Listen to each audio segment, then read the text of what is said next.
Kung nagpapagawa ka ng bahay, paano mo nga ba malalaman kung fake yung wire na binibenta sa'yo or scammer yung seller? So yun guys, mahalagang mapanood nyo to, lalo na kung nagbabalak kayo magpagawa ng bahay o kasalukuyan na kayo nagpapagawa. Meron nga bang mga namimeke ng wires sa market? Sa totoo lang guys, meron talagang namimeke ng wires kasi parang damit at sapatos lang naman yan, no? Ginagawa nila ng replica and then binibenta nila ng mas mura. And sa totoo lang, hindi nyo halos maiispatan yung pinagkaiba ng fake sa original kasi halos magkamukha na talaga sila. Pero yung mga ganyang fake, ginagamitan nila yan ng mga recycled na copper and usually mas maninipis yung mga PVC insulation yan. So ano ba yung downside kapag nakagamit ka ng mga fake na wires? So una sa lahat, possible talaga yung mag-cause sa sunog, kaibigan, kasi nire-replica lang naman nila yung packaging ng wires pero hindi nila magagaya yung quality kasi yung ginagamit nila ng mga materials dyan is mga murang materials para kumita sila. So ngayon, paano mo malalaman kung fake yung wire na binibenta sa'yo kung wala ka namang alam sa wire? So ito yung ilan sa ways para matukoy nyo kung fake ba yung wire na binibenta sa inyo or scammer yung seller na kausap nyo. Una, pwede nyo i-check yung loob ng box. For example,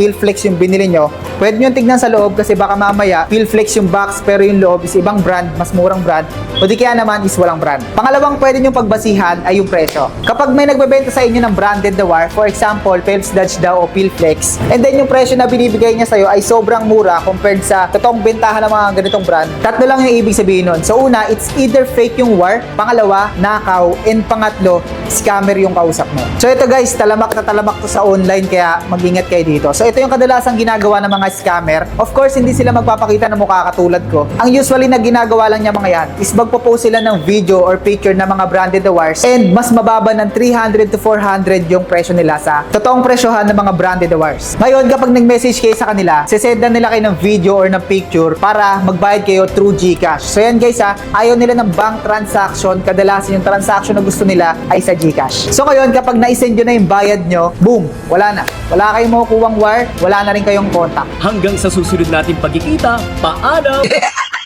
Kaya para iwas scam guys, hindi kayo makabili ng mga fake na wires, iwasan nyo yung online transaction. Hanggat kaya nyo puntahan yung pinaka-store, puntahan nyo na lang. So yun lang guys, kung meron pa kayong mga gustong itanong, comment nyo lang dyan sa baba. At kung meron kayong mga gustong i-canvas or ipa-quote, basta about electrical, feel free to message us, free quotation naman tayo. At kung around Metro Manila lang kayo guys, bisitahin nyo na kami dito sa store. Nandito lang tayo sa Karuhatan, Valenzuela City, malapit sa SM Valenzuela.